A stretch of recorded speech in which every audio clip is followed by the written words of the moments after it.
SRF Audio. Der Missbrauchsfall aus dem Kanton Aargau schockiert die Schweiz. Ein Mann soll über Jahre und weit mehr als 100 Mal Frauen betäubt und missbraucht haben. Darunter ist auch seine damalige Ehefrau und eine Minderjährige. Und ihr merkt es schon, ich rede vom Mann. Seinen Namen nenne ich nicht. Das ist ein Entscheid von SRF und dafür gibt's von euch nicht nur Lob, im Gegenteil.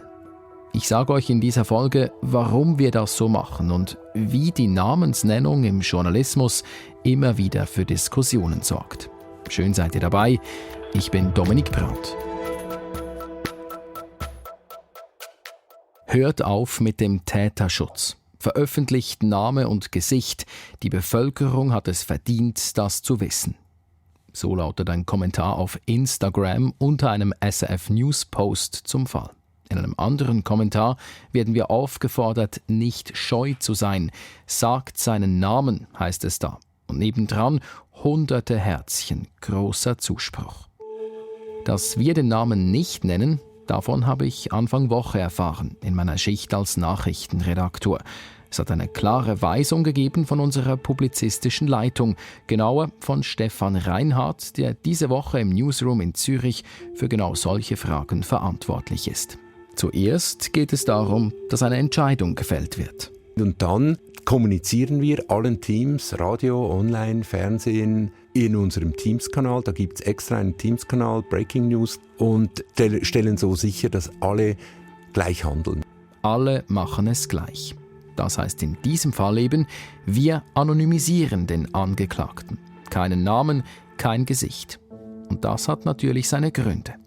Wir haben bei SRF verbindliche publizistische Leitlinien, wo sehr genau geregelt ist, welche Namen in welchem Fall genannt werden. Es geht da um großes öffentliches Interesse. Das ist unsere Leitlinie, wenn zum Beispiel ein Bundesrat oder ein Olympiasieger oder sonst eine sehr herausragende Persönlichkeit betroffen gewesen wäre oder als mutmaßlicher Täter im Fokus steht, dann hätten wir eine Namensnennung gemacht. Hier aber handelt es sich um einen kantonalen Politiker, der schweizweit nicht bekannt ist, und darum haben wir entschieden, auf die Namensnennung zu verzichten. SRF wird auch kritisiert für diese Haltung. In den sozialen Medien ist teils von Täterschutz die Rede. Was sagt SRF zu diesem Vorwurf?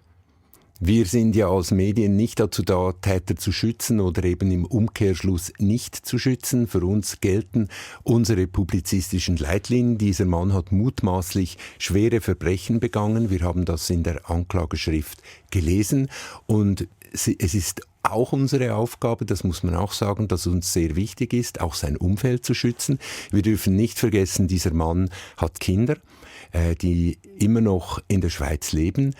Wir können nicht Namen nennen und dabei das ganze familiäre Umfeld auch hineinnehmen, und wir können uns auch nicht dem öffentlichen Druck in diesem Sinne beugen. Ich verstehe, dass die Leute die Wahrheit wissen wollen, aber ich glaube nicht, dass die Namensnennung zur Wahrheitsfindung etwas beitragen kann. Eine andere Kritik betrifft die Partei des Mannes. Wir sagen, dass er für die SVP im Aargauer Kantonsparlament saß. Warum sagen wir die Partei? Wir haben das intensiv diskutiert, und in der Schweiz ist es so, dass die Partei extrem eng mit dem Amt verknüpft ist. Der Mann war Grossrat im Kanton Aargau. Da gehört die Partei dazu, weil er eben auch durch diese Partei portiert wurde. Und wichtig ist auch zu sagen, wir haben in anderen Fällen die Namen der Parteien auch genannt, als es darum ging, dass Politikerinnen und Politiker unter Verdacht standen oder sogar inhaftiert wurden. Für uns spielt es keine Rolle, welche Partei es ist, aber es spielt eine Rolle, dass jemand für eine Partei, über eine Partei in ein schweizerisches oder kantonales Parlament gewählt wurde. Die Kernbotschaften von SRF sind also: Der Name trägt nicht dazu bei, die Wahrheit herauszufinden. Es ist wichtig, das Umfeld des Angeklagten zu schützen, in diesem Fall zum Beispiel die Kinder. Und ein kantonales Amt in der Politik reicht nicht, um großes öffentliches Interesse geltend zu machen. Anders wäre es zum Beispiel bei einem Bundesrat oder einer sehr bekannten Figur aus dem Sport. Jetzt kennen wir die Sicht von SRF. Ihr wisst, warum der Name des Mannes auch in dieser News Plus Folge nicht genannt wird. Aber wer die letzten Tage Artikel zum Fall gelesen hat, weiß, der Name ist bekannt. Verschiedene Medien haben sich entschieden, den vollen Namen zu nennen. Darunter ist auch der Tages-Anzeiger, der die ganze Geschichte recherchiert und öffentlich gemacht hat. Wir haben nachgefragt, was für Überlegungen dahinter stecken und von der Chefredaktion eine schriftliche Antwort erhalten. Der Tagesanzeiger nennt den Namen des mutmaßlichen Täters, weil er durch sein Amt als SVP-Großrat zur öffentlichen Person wurde. Die Öffentlichkeit hat ein Recht darauf, zu erfahren, warum er während seiner Amtszeit verhaftet worden ist und deshalb seinen Rücktritt einreichen musste. Das öffentliche Interesse ist umso größer, weil er sich während seiner politischen Karriere ausdrücklich mit Themen der Pädokriminalität und der Zuwanderung befasst hat, auf eine Art und Weise, die in krassem Widerspruch zu seinem damaligen eigenen Handeln steht. Ich finde, der Fall zeigt, wie komplex journalistische Arbeit manchmal sein kann und dass sich Journalistinnen und Journalisten nicht immer einig sind, was richtig und was falsch ist. SRF und der Tagesanzeiger, zwei große Namen mit großem Publikum und einer breiten Akzeptanz, aber in dieser Frage gibt es zwei komplett verschiedene Ansichten. Ich habe mich darum auf die Suche gemacht nach einer Stimme, die das Ganze quasi übergeordnet bewerten kann und lande beim Schweizer Presserat. Bei ihm kann das Publikum Beschwerde einreichen, wenn es unzufrieden ist mit Berichten von Schweizer Medien. Der Presserat prüft dann die Beschwerde und kann je nachdem eine Rüge aussprechen. Tönt ein wenig altmodisch das Wort, aber so eine Rüge hat schon eine Wirkung in der Schweizer Medienlandschaft. Die muss dann auch veröffentlicht werden. Ich habe mit Co-Präsidentin Ursina Wey gesprochen. Also es ist ein interessanter Fall. Sie hat regelmäßig Fälle auf dem Tisch, bei denen sie entscheiden muss, war das gut so, wie da berichtet wurde? Oder hat da eine Journalistin, ein Journalist gegen Regeln verstoßen? Im konkreten Fall aus dem Aargau gilt, wichtig ist, dass besonders sorgfältig abgewogen wird. Und zwar, weil es bei Gerichtsberichterstattung um die Unschuldsvermutung geht und weil auch auf die Familie und die Angehörigen Rücksicht genommen werden muss. Also besonders sorgfältige Abwägung. Aber es gibt natürlich Argumente, den Namen zu nennen. Die Richtlinien geben auch vor, in welchen Fällen eine Namensnennung möglich ist. Und hier in diesem Fall handelt es sich um eine öffentliche Person, also um einen Politiker. Es handelt sich um eine Person, die sich selbst politisch geäußert hat im Kontext solcher Taten, die ihm vorgeworfen werden. Und er wurde verhaftet, während er sein Amt ausgeübt hat. Also es gibt diesen Link, der den Fall etwas speziell macht. Sagt also die Co-Präsidentin des Schweizer Presserats. Eben Unschuldsvermutung, Schutz von Angehörigen, aber eben auch das öffentliche Amt als Politiker. Ich persönlich denke, der Presserat würde aus medienethischer Sicht jetzt keinen klaren Verstoß feststellen können. Aber eben, es gibt gute Gründe, den Namen nicht zu nennen. Sprich, beide Haltungen, die von SRF und die des Tagesanzeigers, haben also laut dem Presserat ihre Berechtigung. Und dass unterschiedlich entschieden wird und werden darf, das sei auch Ausdruck der Medienfreiheit in der Schweiz.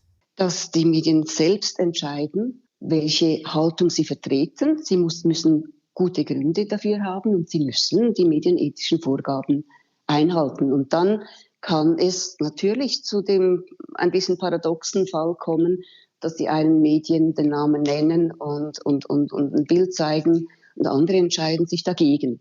SRF verzichtet ganz auf den Namen, andere schreiben ihn aus. Und dann gibt es noch Fälle zwischendrin.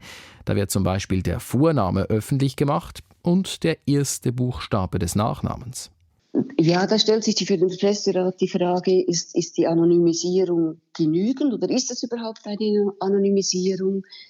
Gestützt auf die Praxis des Presserats ist eine Anonymisierung nicht genügend, wenn eine einfache Internetsuche die Person dann eben identifizierbar macht. Die Namensnennung. Sie gibt bei uns in den Redaktionen immer wieder zu reden. Eine Regel, die für alle Fälle gilt, die gibt es nicht. Jedes Mal muss der Einzelfall wieder neu angeschaut werden. Und teils ist ein Entscheid dann auch nicht für immer gefällt. Ein Fall, der mir da in den Sinn kommt, ist der des Jugendstraftäters Carlos. Carlos, das war ein erfundener Name, um ihn zu schützen. Irgendwann stand er dann aber selbst in der Öffentlichkeit hin und wollte mit richtigem Namen genannt werden. Und jetzt steht Brian Keller in den Berichten. Wofür wir als SRF im aktuellen Aargauer Fall auch hin und wieder kritisiert werden, ist, dass wir immer sagen und schreiben, dass für den Angeklagten die Unschuldsvermutung gilt. Schließlich gibt es Videos von den Taten, in denen er selber vorkommt. Er hat sie laut Anklage selbst gefilmt. Ob das mit der Unschuldsvermutung einfach eine Floskel sei, fragt ein User auf Instagram. Klare Antwort: Nein. Hier geht es nämlich auch darum, ein faires Gerichtsverfahren zu ermöglichen. Die Unschuldsvermutung gilt in jedem Gerichtsfall. Und insofern hat es bis zum Vorliegen eines rechtskräftigen Urteils gilt die Unschuldsvermutung. Also die wird nicht relativiert dadurch. Aber es gibt gewichtige Indizien, jetzt gerade in diesem Fall, die kann man nicht aus der Welt schaffen. Gerade wenn auch Opfer an die Medien treten, dann ist das schon speziell. Der Fall wird auch uns bei SRF noch lange beschäftigen. Es wird einen Gerichtsprozess geben, vielleicht sogar mehrere. Von der Folge heute bleibt mir eine Frage ganz speziell im Kopf. Eine, die auch Ursina Wey vom Presserat in den Raum gestellt hat. Und eine, die vielleicht auch bei euch noch etwas auslöst. Ich gebe sie euch mit zum Schluss. Bringt eine Namensnennung etwas für die Berichterstattung über diese Taten oder eher nicht? Das war's für heute von Newsplus. Feedback und Themeninputs wie immer auf newsplus@srf.ch oder 076 320 1037. Das Team heute: Selin Rawal, Katrin Hiss und Dominik Brandt. Bis zum nächsten Mal.